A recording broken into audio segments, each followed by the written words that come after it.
call the regular meeting of September 17th, 2019 to order. I'll stand for the Pledge of Allegiance.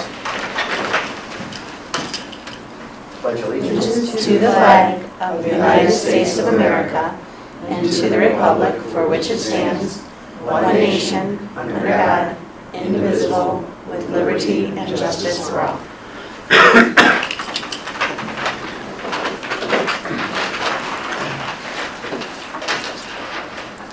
Roll call, please.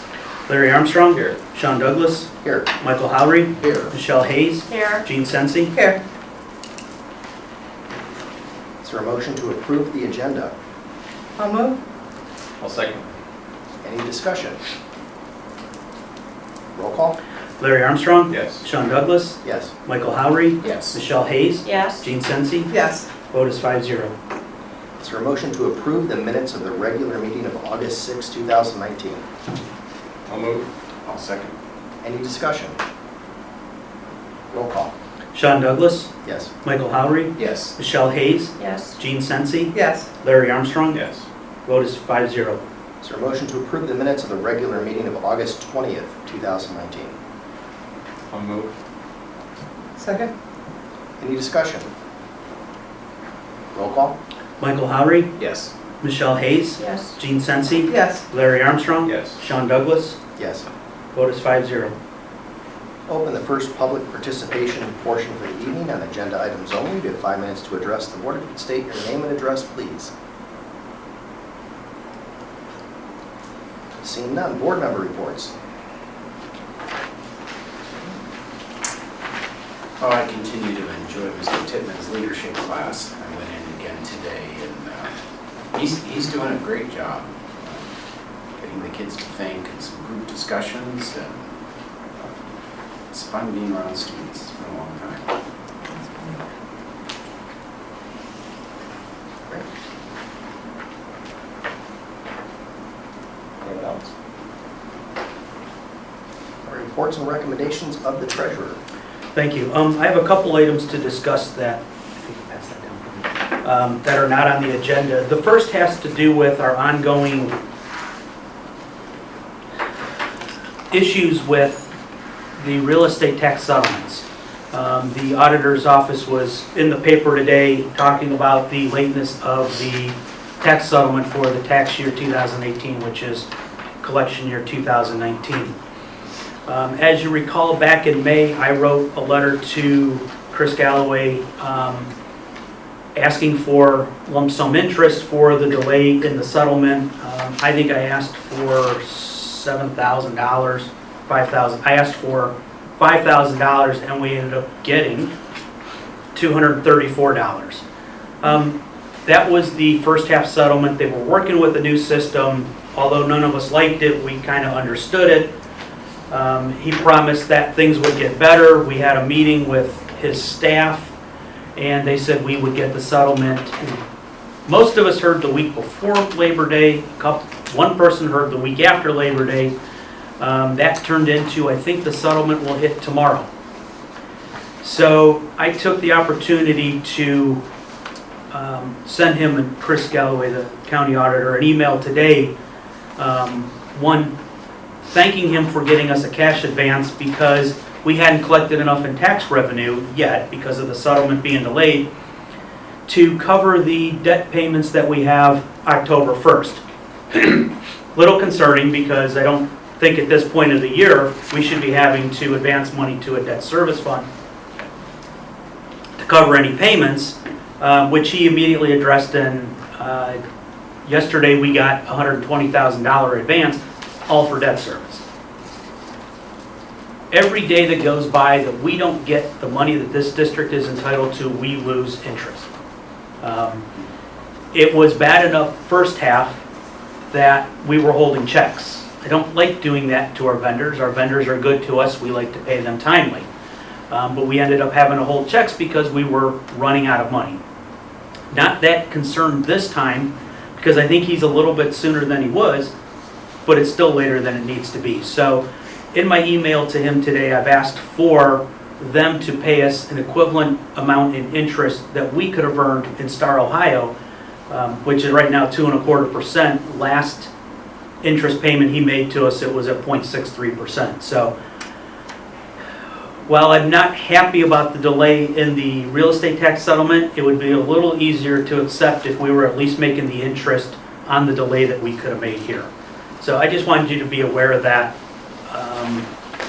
I'm doing what I can to get the money that we're entitled to timely, and if we don't get the interest that we should be earning.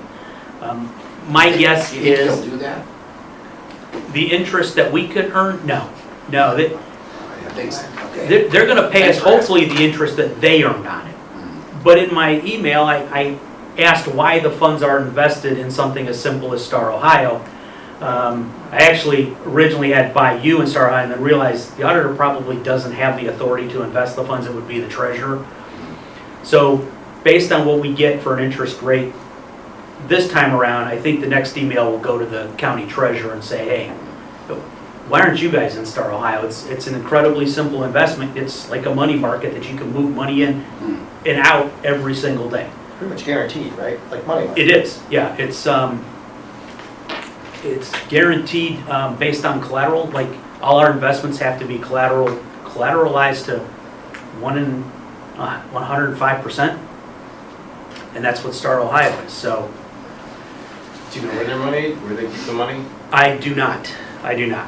But then realized I shouldn't harp on him for the investment interest rate because it really is probably not his decision. But I want to make sure he knows that we could be getting a better rate and that this district is not happy about the lateness of its settlement.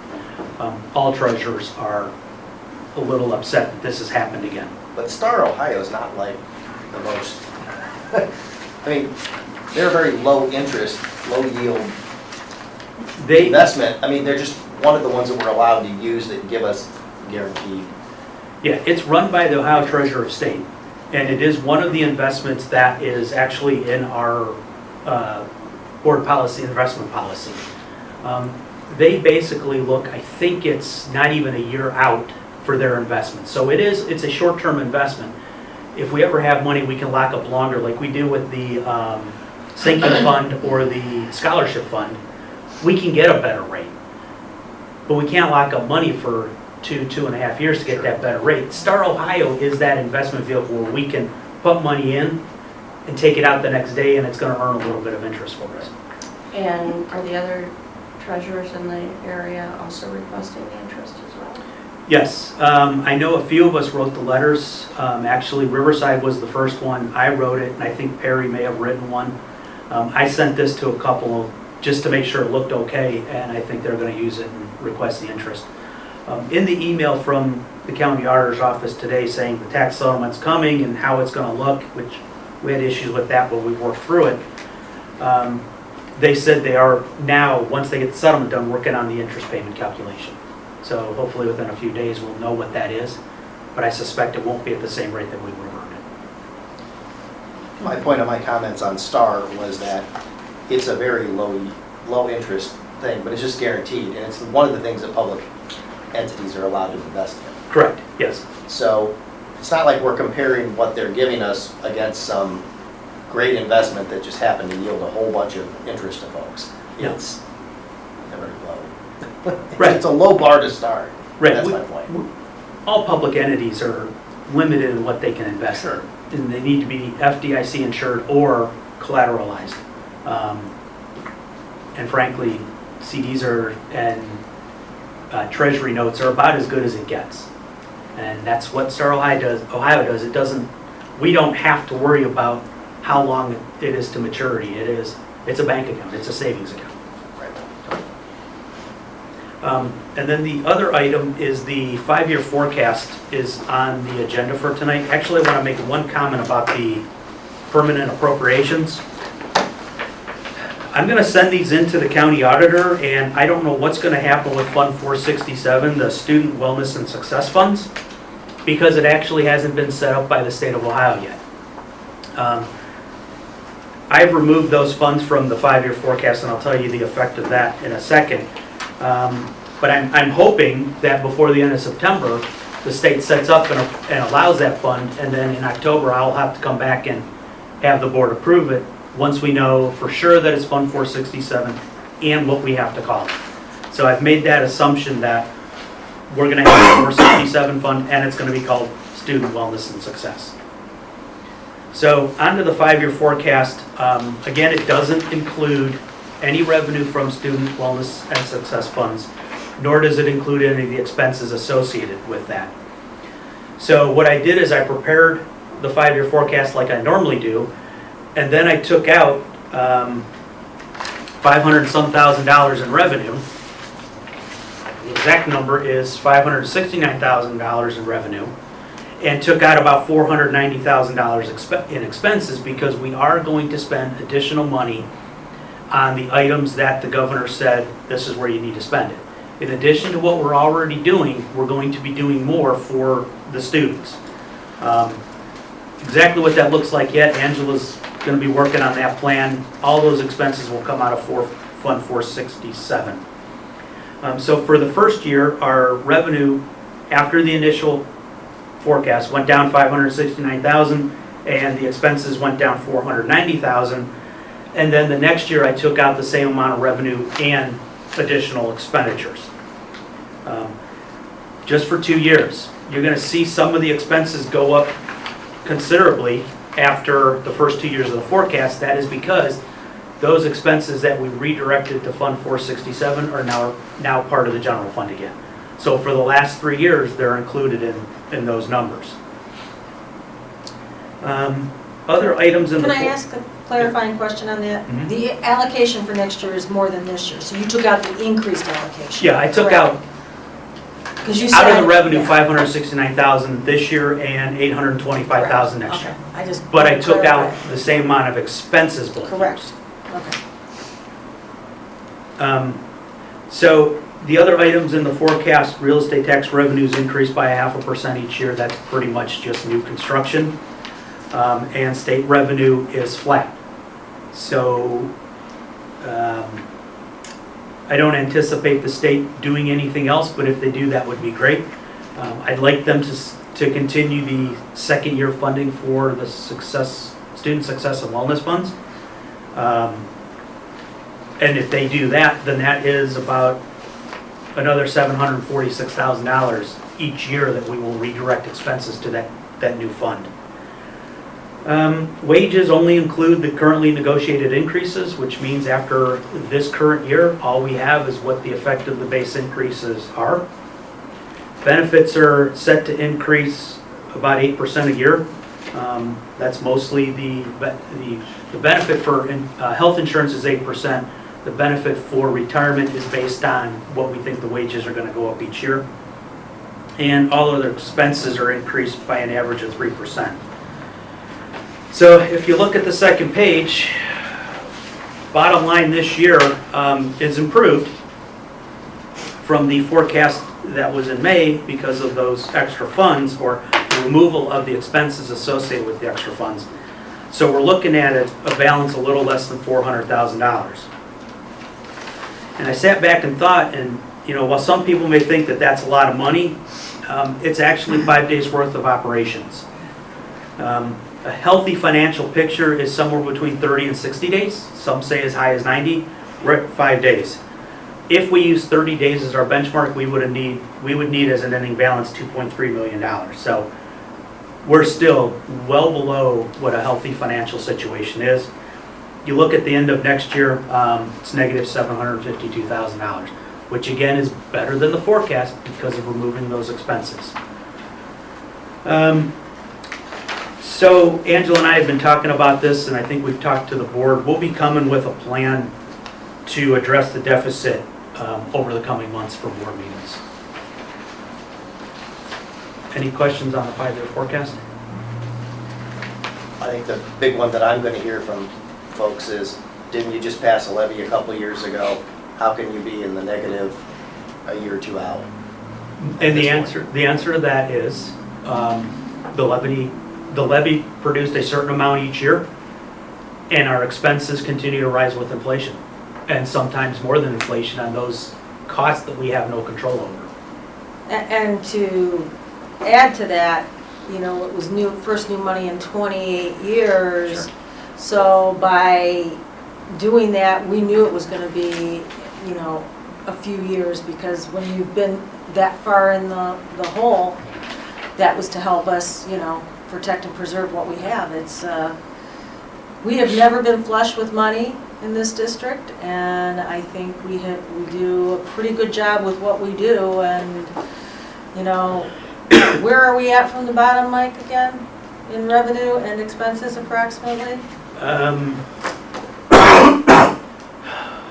Revenue, I think we're in the lowest, I'd say at least 15 out of 600, and expenses were down there too. We're lowest in Lake County for sure, but I don't think the number is any higher than 40th lowest in the state. It's probably less than that. So, I mean, you know, we do the best with what we can, and we work hard with our associations to, you know, do the best for kids, so. I know when we ran the campaign, we were in the bottom 10. Yeah, I think it was about 8 was the number I'm remembering. It was in the bottom 10. yeah, I know That's a few we're years down ago. there. I just offhand don't remember the number. Okay. Anything else? Okay, so on to the agenda. The first item is to approve the permanent appropriations for fiscal year 2020, beginning with the general fund at $28,635,162, ending with miscellaneous federal grants, $599, at $28,441.27, for a total of $37,105,452.60. I'll second. Who? She moved a second. Okay, Michelle. Any discussion? Roll call? Michelle Hayes, Yes. Gene Sensi, Yes. Larry Armstrong, Yes. Sean Douglas, Yes. Michael Howry. Yes. Vote is 5-0. The next is to approve the 5-year forecast, fiscal years 2020 through fiscal years 2024, as presented and found on file in the treasurer's office. I'll move. I'll second. Any discussion? Roll call? Gene Sensi, Yes. Larry Armstrong, Yes. Sean Douglas, Yes. Michael Howry, Yes. Michelle Hayes. Yes. Vote is 5-0. The next is to approve the financial reports for all funds, fund-to-fund transfer report, and the check payment register for August 2019. I'll move. I'll second. Any discussion? Roll call? Larry Armstrong, Yes. Sean Douglas, Yes. Michael Howry, Yes. Michelle Hayes, Yes. Gene Sensi. Yes. Vote is 5-0. And the next motion is to accept a donation of a gift card from Hemley Tool Supply Inc. to the Madison High School Ecology Club to be used for Take Action projects. Donation of 300 mini basketballs from the Warren team at Howard Hanna to South Elementary School to be used as PBIS prizes. Donation of school supplies from Dollar Tree to North Elementary School to be used as needed by teachers and students. Donation of school supplies from Crossroads Community Church to North Elementary School to be used by students and teachers. And a donation of various school supplies from Armstrong Fitness to North Elementary School to be used as needed by students. I'll move. I'll second. Any discussion? Roll call? Sean Douglas, Yes. Michael Howry, Yes. Michelle Hayes, Yes. Gene Sensi, Yes. Larry Armstrong. Yes. Vote is 5-0. And one final note, auditors are still here. We're midway through our third week. I probably, when we come back for the next board meeting, say they're still here. Thank you. Thank you. I have several things on my report tonight. One is the state report card, but we'll talk about that in a minute. I just want to remind everybody, Thursday evening is the dedication of the Story Walk on the Madison Community Fitness Trail. It's a Eagle Scout project of Charlie Barnacote, where they put these displays, wooden displays up that will swap in different children's stories that families can walk on that trail and read as a family community activity. So it was something that we've been talking about since we put that trail in all those years ago, and Charlie had the wherewithal to do it as a project for his Eagle Scout, and his advisor Also happens to be the president of Kiwanis this year, so he was able to get some support from Kiwanis, and Charlie works at the library with Sean Walsh, so the project will be fully dedicated with a little, ribbon cutting and refreshments Thursday evening at 6. We are working on our safety drills for Safety Day on October 8th. Our administrative team met with various law enforcement, and we will be working on each scenario, and people come together. We're looking to bring lunch in for the staff, and then in the afternoon have a debrief with the whole group, and then professional development training. Todd Baker's working with University Hospital to get bleed buckets in every classroom, and in order to do that, we have to do a mandatory 2-hour training on, stop the bleed, AEDs, and CPR. So that will be happening on the second half of the day. So it really is a day totally devoted to safety. And we appreciate the support of Fire Chief Baker and University Hospital to make this happen. Now to the report card. I come with better news than last year, so I'm very happy. We have made some gains. We still have some work to do. Areas that we've improved in. I know I sent a full summary out to the staff, as well as I sent out to the staff to all of you on Friday. Here's just another way to look at some of the data. We ended up with an overall grade of B, which is up from a C from last year. We had a C last year, so we're at a B this year. 104 in Lake County. So there was nobody with a grade of A, so we are comparable with other districts in Lake County. There were 2 Ds and I think 1 or 2 Cs. So we were in the top half of Lake County out of the 8 districts. We still have some work to do on our achievement indicators, which is the straight testing data. But what helps us in growth is our performance index, which right now is a C. It's the number of points for how many kids score at each level. Now, because the plain dealer does not like the overall letter grade the state determined on, they ranked all the districts in the state of Ohio by the performance index, because they like that data better, I guess. So they rated, we're in the middle of the pack there in the performance index. But they like to show all the, top end schools with all their high performance index. Progress, that is the value added measure, how much a student grows in a year. We have exceeded that growth mark, so we have an A there. Gap closing is the one I'm most proud of, which means we are working with all our subgroups and making growth. We may not be hitting all the indicators yet, but we are making the growth that they set out for us to do in those subgroups. Because last year that indicator was an F. So it went up to a B. Graduation rate, that goes between A and B typically. This year it was an A, and this is for the class of 2017 or 18, because it's always the previous year's class. Improving at-risk readers, that's still at a C. I do expect that as we work with our K-3 literacy grant, I expect that to go up. But we are making gains there. Prepared for success, I'm not even going to begin to tell you how they calculate that measure, because it's based on AP scores, ACT scores, all sorts of scores. I think as the state talks about revamping the report card, I think that measure is going to change. I've seen a lot of things in the paper from different superintendents about the SAT scores, like SAT versus ACT and how that affects these overall ratings. Well, we have very few kids take the SAT. Right, that's what I thought. Yeah. But I didn't know if that had any impact on us. So, because I get so upset every time I look at how they calculate this, it's like, and then they put out the statistics of how many kids graduate after 4 years, how many kids graduate after 6 years, but they really have no way of tracking that data at every university. I think it's using state data, so that leaves a whole lot of students out of it. So I do know that the state has to have recommendations on how they're going to change the report card. It was written into the budget bill by the end of December. So the report card is going to change once again. In the December this calendar? year? Yes, Okay. December 2019, it was written into the budget bill. So overall, we had 2 of our schools at Cs, 2 at Bs. The elementary schools have less data to collect.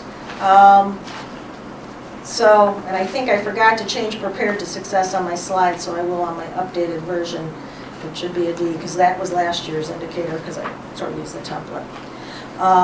But, you know, again, the front is the composite, those were the individual building scores.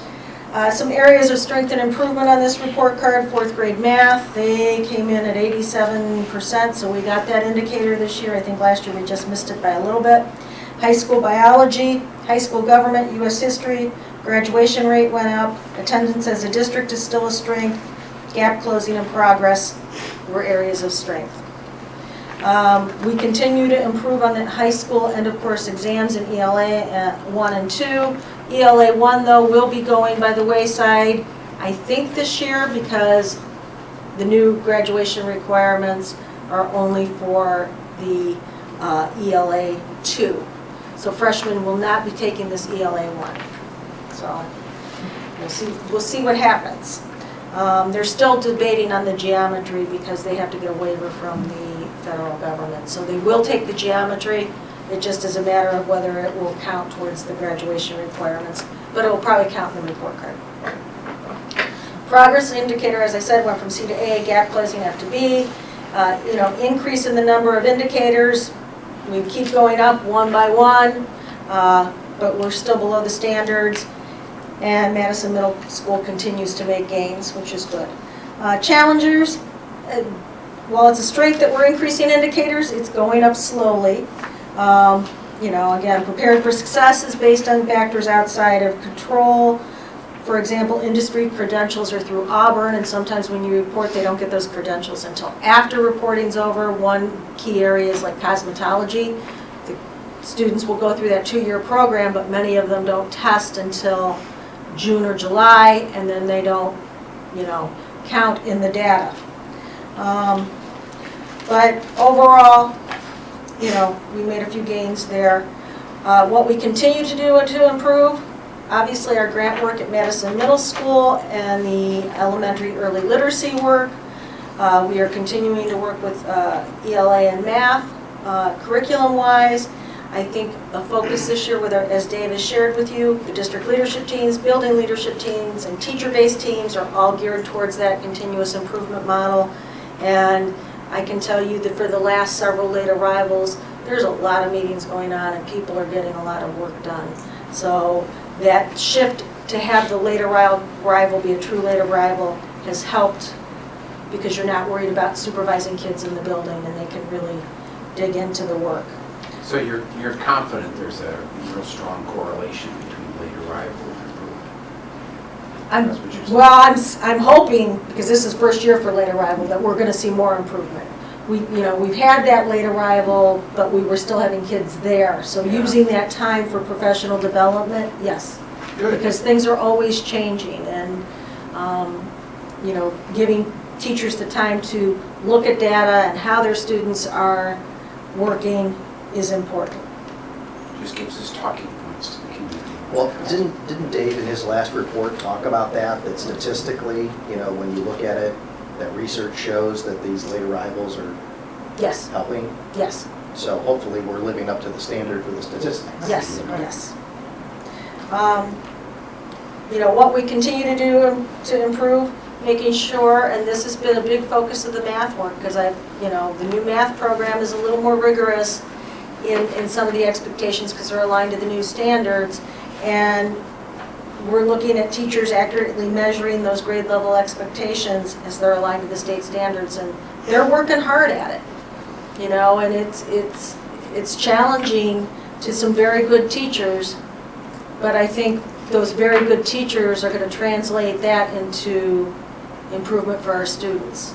But it's work, and they're working hard at it. And the person that is working with us from the county is just absolutely amazing this year.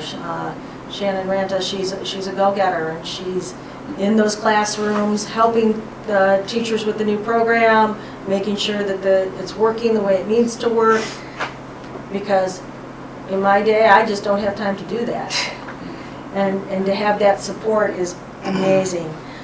It's good that the administrators are involved in the critical conversations about the academic improvement, and that's another big piece from the late arrival, the true late arrival. By having students come in late, you've got those administrators back into the groups, because when they had to supervise kids before or put out fires, especially at the middle school, because not many came late, they all got off the bus, it didn't allow the administrators to be in the classrooms with the teachers, having the conversations.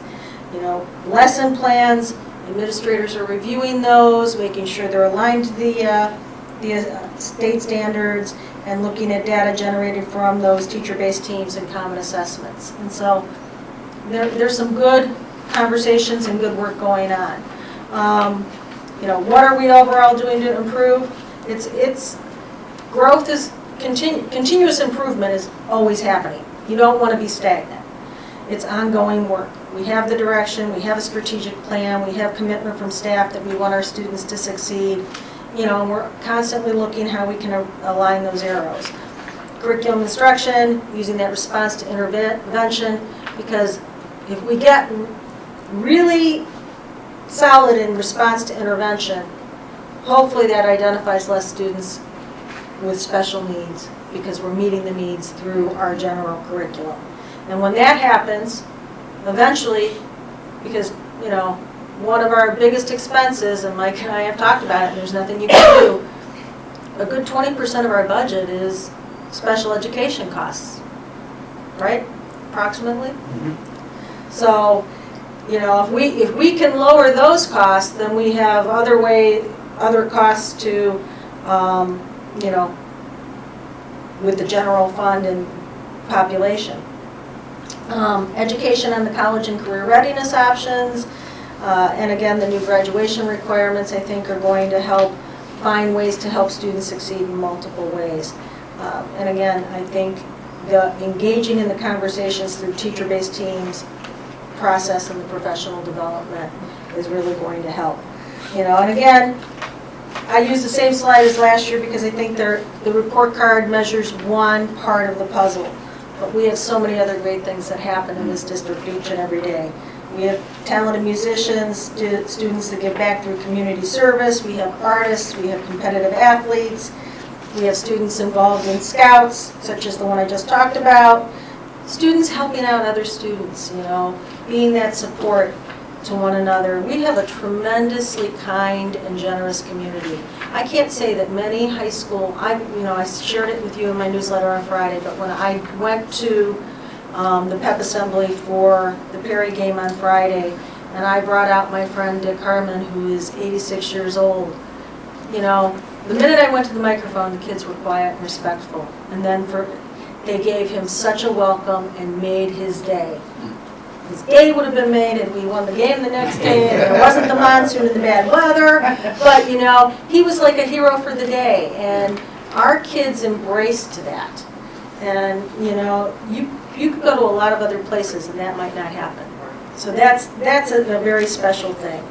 And, you know, success is measured by looking at the whole child, and I couldn't help but put our two recent Madison grads in their OSU band uniform with Mr. Tomko, who went down to that very first game that they marched in to support his students.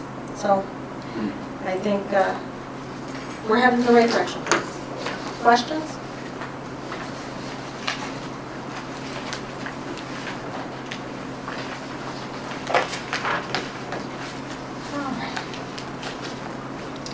Then moving on to the recommendations. We're asking the board to enter this evening into the following employment contracts, beginning with our substitute teachers, as approved by the Lake County Educational Service Center and/or the Madison Local School District. That would be Ray Ann Atkins and ending with Lorraine Zimmer. The following persons as casual day-to-day substitutes at the board-approved rate of compensation: Caitlin D'Amico and Catherine Basel. to employ Isabella Markowitz as building substitute for Madison High School at a rate of $100 per day, effective August 3rd, 2019 through November 8th, 2019. To approve the change in placements on the teacher's salary schedule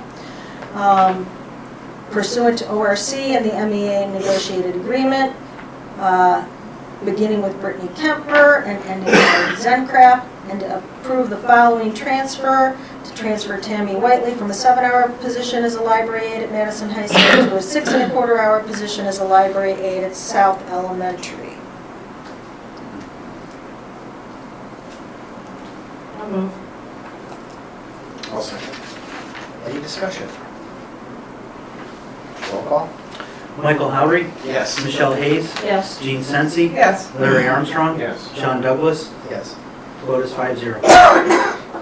All right, and the next item on the agenda is the resolution to join the Lake County Educational Service Center Business Advisory Council. I'll move. I'll second. Any discussion? So Angela, this will meet our statutory requirements. Right. By joining this Business Advisory Council at the county level. We'll still maintain our own Business Advisory Council Correct. for all the various purposes that we have in our local community. Yes. Just want to make sure we're Yep. clear about that. Correct. Any other discussion? Roll call? Michelle Hayes, Yes. Gene Sensi, Yes. Larry Armstrong, Yes. Sean Douglas, Yes. Michael Howry, Yes. vote is 5-0. All right, under the consent calendar, we have several items. The first 3 items are our class trips. The first is to approve a Niagara Falls, USA trip for May 22nd for MMS 6th grade students. To approve a Columbus, Ohio trip for March 20th for MMS 7th grade students. And to approve a trip to Washington, D.C. scheduled for April 1st through 3rd for MMS 8th grade students. And then the final item is to approve a memorandum of understanding between the Madison Local School District and the Ashtabula School District, which the non-public school St. John is located, and the Ashtabula Area City Schools delivers Title I services to Madison students enrolled in St. John for the 19-2020 school year. I'll move. I'll second. Any discussion? Are these the same tried and true tour groups or tour companies Yes. that you always use? But a huge change to the Washington trip, because he usually goes right before spring break. He's doing it in April now. So they will probably be there for the cherry blossoms. And maybe no blizzard. So we've heard concerns about when we go Right, to DC over the years, because if we go early, we tend to hit more storms. correct. And so we've had some parental concern about that. Yes. So hopefully this will be better, but But you can still have I'm gonna say, Yeah. April Fool's Yes. storm, so we'll see. as Larry mentioned, these are not the companies that we read about in the newspaper that took Correct. everyone's money, didn't take anyone on a trip and ran away.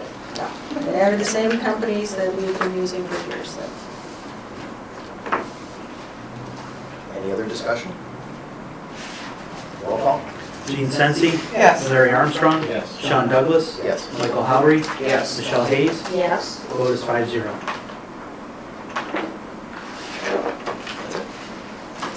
Now open the second public participation portion for the evening.